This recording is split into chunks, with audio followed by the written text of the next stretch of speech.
मान भाई राहिल, पहले तो तू पैदल घूमता था, अब तूने स्पोर्ट बाइक ले ली। अरे काम ही ऐसा कर रही है तेरा भाई, सट्टा लगा रही हूँ। सट्टा लगा रहा है? अबे सट्टा लगा के तो ये बाइक खरीदी, देख कितने नोट छाप लिए। तू भी लगा सकता है, तू भी खूब नोट छापेगा।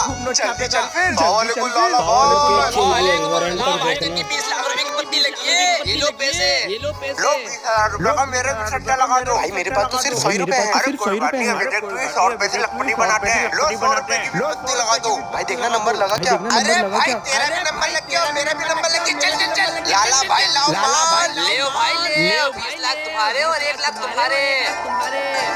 भाई देखना आज का नंबर लगा क्या? मेरी जान आज भी नंबर लग गया। चल चल लाला भाई